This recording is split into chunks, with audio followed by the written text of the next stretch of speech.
The Cleveland Browns find themselves entangled in yet another quarterback saga. But this time, it's not about injuries. It's not about disastrous draft picks.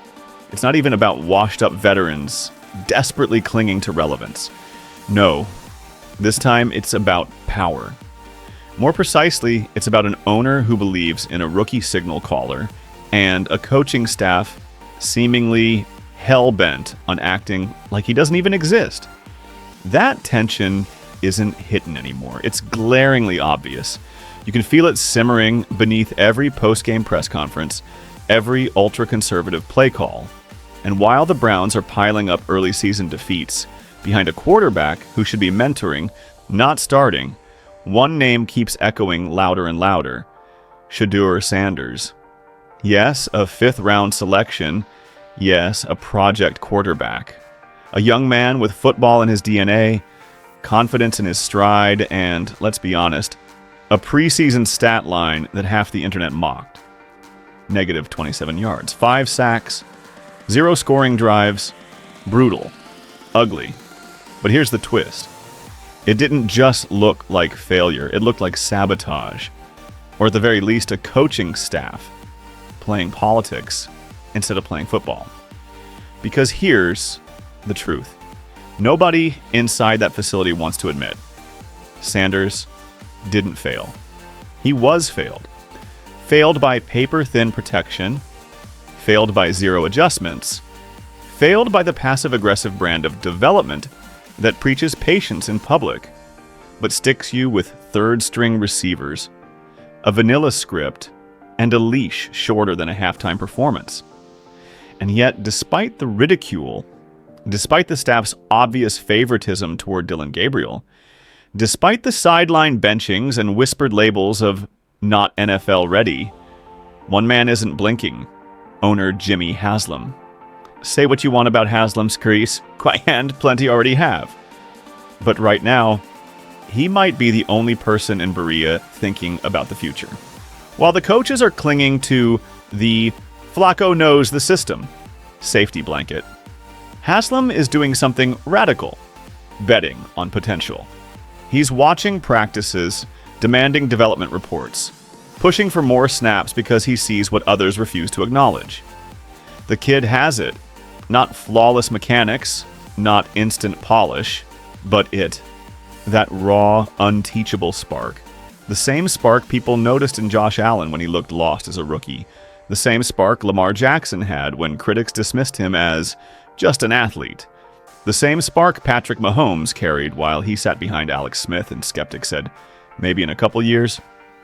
Yeah, that spark. And here's where it gets spicy. This isn't just a developmental storyline. This is a full-blown power struggle. Coaching staff versus ownership. Short-term job security versus long-term vision. Stefanski and his crew are clawing for 9 wins to save their contracts. Haslam is playing chess, thinking 3 years down the line. And honestly, that's exactly what owners are supposed to do. Because he knows the truth. Flacco is a stopgap, not a future.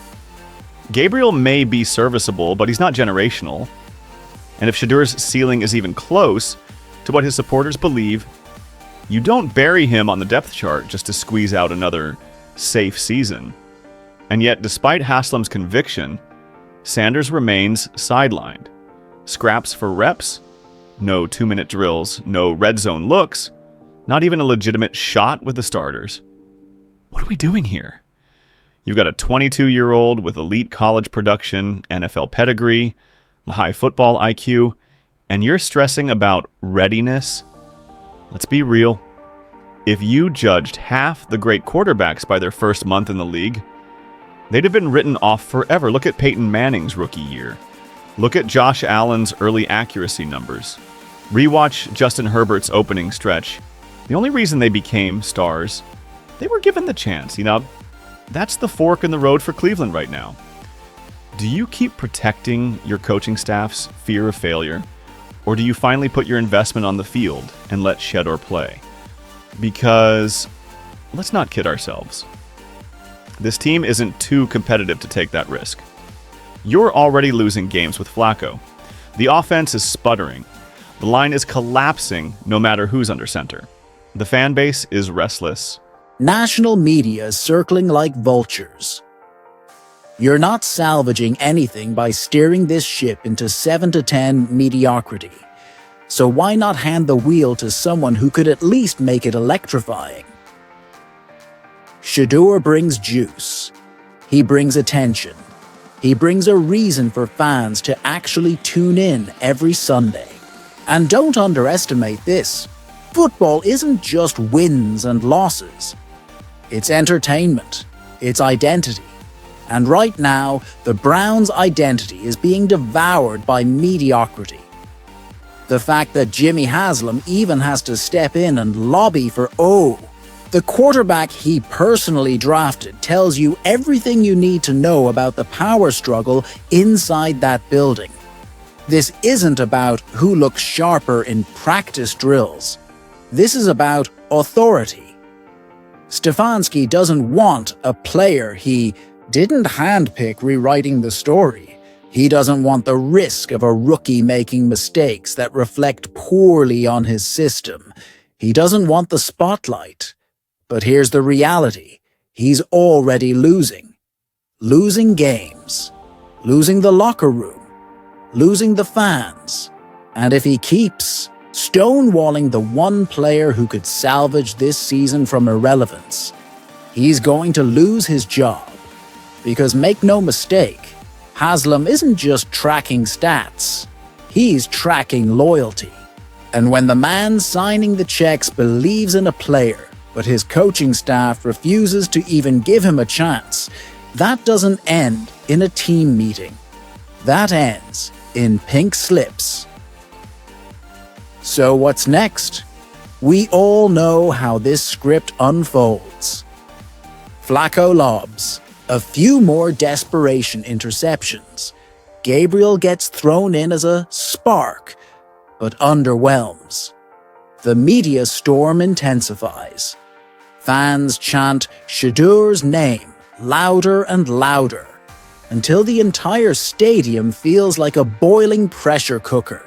And then, when the tension finally hits its breaking point, Shedeur gets his shot. Maybe week 6. Maybe week 8. Maybe after a primetime implosion that blows the whole situation wide open. And when he does, don't be shocked if the energy of the entire team transforms overnight. Because Shedeur isn't just waiting to play. He's preparing to play. He's staying focused, tuning out the noise, showing up early, leaving late, saying all the right things, while chaos erupts around him. That's professionalism. That's leadership. That's QB1 presence. The Browns just need to stop fighting it. So let's wrap this up with some clarity. This isn't about Flacco. This isn't about Gabriel. This isn't even about a preseason stat line. This is about vision. And if the coaching staff doesn't align with the owner's vision, then maybe it's not the quarterback room that needs adjusting. It's the headset upstairs. So, what do you think? Should Jimmy Haslam intervene and force Shedeur into the starting lineup? Can Sanders overcome a coaching staff clearly dragging their feet? And how long can the Browns ignore the only quarterback on the roster who might actually change their future? Drop your thoughts in the comments. Subscribe for more of the truth they're too afraid to say out loud, because Shedeur Sanders will get his shot. The next chapter in this Browns-Shedeur saga isn't just about quarterback development anymore. It's a full-blown identity crisis, a franchise caught in the middle of its own civil war. Coaching, staff versus ownership, old guard versus new blood, job security versus generational potential, and in the middle of it all, a 22-year-old kid named Shedeur Sanders, just waiting for the world to stop treating him like a liability. It's insane. You've got a player with NFL pedigree, rare maturity, and the poise of a 10-year veteran. But instead of building around him, the coaching staff has bent over backwards to keep him off the field. Let's not sugarcoat it. They don't trust him. Not with the playbook, not with the pocket, not with the spotlight. But guess who does? Jimmy Haslam. And look, Haslam has earned plenty of criticism over the years, and deservedly so. But in this case, he might be the only one in the building with actual vision. He sees the future. He understands what Shedeur could become. He's not chasing another 8 or a 9 rebuild season. He wants fireworks. He wants a franchise face. He wants Shedeur. And honestly, he's right. Because while Flacco checks the boxes of veteran safety net, there's one thing he no longer brings: hope. And that's what this really comes down to. Not QBR, not quick releases, not empty box score stats. It's about what Shedeur represents: a future not yet written in disappointment, a quarterback who could ascend to elite if he's given time, structure, and belief. But right now, he's getting none of it. Instead, he's got coaches treating him like a locker room nuisance, a development plan that changes with every press conference, and media leaks painting him as unready, inconsistent, still learning the system. Meanwhile, Gabriel gobbles up second-team reps, and Flacco strolls into Week 1 like it's 2013 again. How long do they think this facade can hold? Because here's the brutal truth Stefanski doesn't want to face. They're running out of alibis. Every loss with Flacco under center makes the pressure deafening. Every highlight of Gabriel's painfully average play only amplifies the same burning question: why isn't Shedeur playing? And every week of silence from inside Berea makes Jimmy Haslam look less like a passive owner and more like a ticking time bomb. We're inches away from detonation. A breaking point is coming. Maybe it's a 3-game skid. Maybe it's a full-on media firestorm. Maybe it's a players-only intervention. Whatever form it takes, it's going to back this organization into a corner. And when that moment arrives, guess who holds the leverage? Not Stefanski, not his coaching clique, not even Flacco. The only one left standing will be the guy who's never been given a real chance. And when Shedeur finally gets that shot, oh, it's over. Let's get this straight. Shedeur Sanders has the arsenal. Sure, his preseason stat line looked rough. Sure, the sack totals were ugly. But you think Patrick Mahomes didn't toss ducks as a rookie? You think Josh Allen never looked rattled? Every young quarterback stumbles. It's baked into the process. What matters is the response. And by all accounts, Shedeur's handling this with more poise than most veterans would. He's not snapping at reporters. He's not firing off social media rants. He's showing up, grinding, studying, and staying locked in, quietly waiting for his moment. And when that moment comes, it's going to flip the script. Because Cleveland lives for a comeback story. This fan base worships the underdog who claws his way through adversity, who doesn't inherit the job but earns it. If Shedeur walks onto that field, takes command, and starts firing the way we know, he can. The stadium won't just cheer, they'll ignite. They'll believe again. They'll finally feel something beyond recycled hope from the late 2000s. Because Shedeur He's got that juice, that rare intangible that makes you lean forward the instant the ball leaves his hand. The quiet confidence, the pocket poise, that aura that says, this stage isn't too big for me. And when he proves it, the coaching. Staff dragging their heels will look ridiculous trying to backpedal. Because here's the brutal truth. If Shedeur succeeds, this entire off-season of resistance becomes the headline. The hesitation, the passive-aggressive politics, the gatekeeping, the calculated attempts to stall his rise. All of it becomes the story, and it won't reflect well on Stefanski and his crew. Because when the owner drafts the quarterback, champions the quarterback, and practically begs you to play him, yet you still bury him on the depth chart, that's not a disagreement. That's defiance. And when that quarterback eventually proves you wrong, it's not just embarrassing, it's career-ending. So, what should the Browns do? The answer couldn't be clearer. Stop inventing excuses. Stop overthinking development. Stop protecting a system that hasn't produced results in years.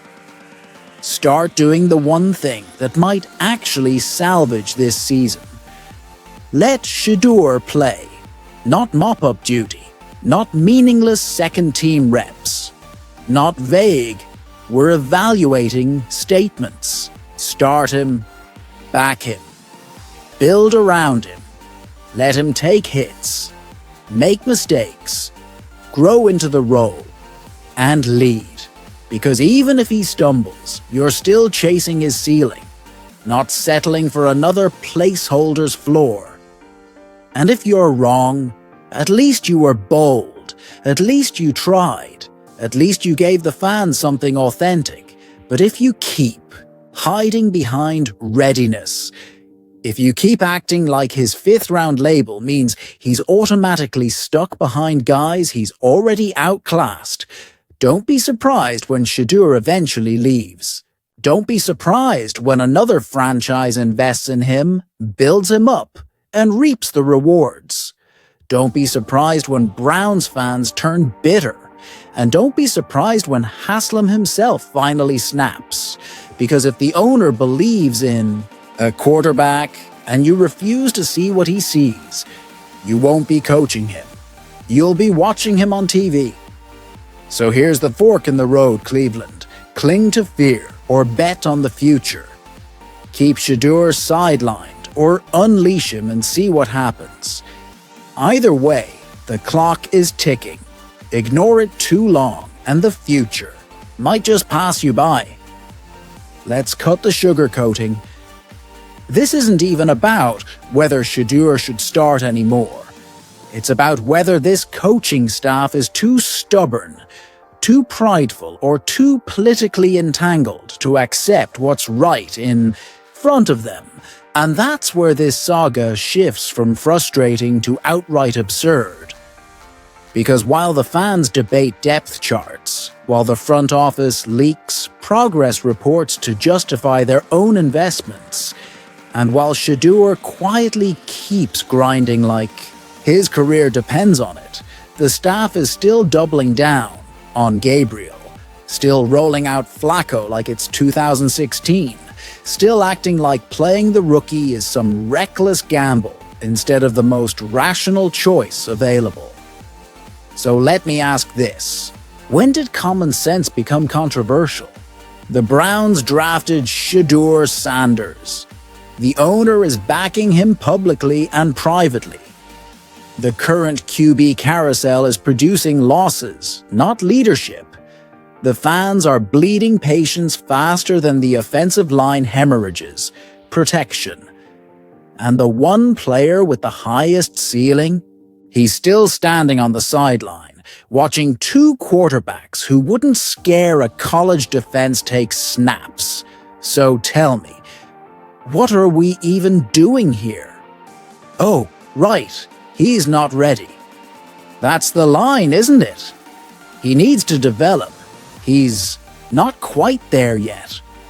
We're being cautious. Please. That's not caution. That's cowardice in a PR disguise. That's a coaching staff more afraid of being exposed than they are of being mediocre. And guess what? Mediocrity is already here. It's not sneaking up, it's staring them in the face. This isn't a playoff roster. This isn't a contender. This is a team floating in NFL purgatory with an aging starter, a restless fan base, and a head coach playing political chess while the season withers away. Yet somehow, taking a chance on talent is still treated like a radical idea. Why? Because it wasn't their pick. That's the elephant in the room nobody wants to name. The reason Shedeur isn't on the field has nothing to do with football, it's about ego. Stefanski didn't draft him. The scouts didn't pound the table for him. The coaching staff didn't sign off.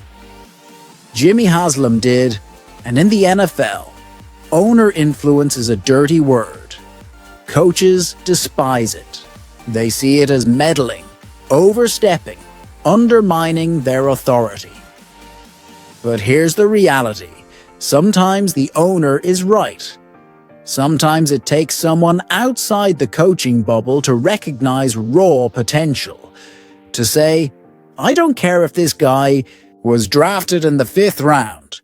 He's better than what we've got.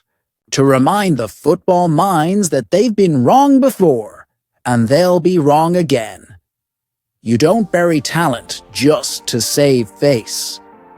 The worst part? Cleveland has already lived this nightmare. They've watched talent slip away because it wasn't handled correctly. They've benched playmakers who thrived elsewhere. They've turned quarterback development into a running joke, one that even Browns fans are too exhausted to laugh at anymore.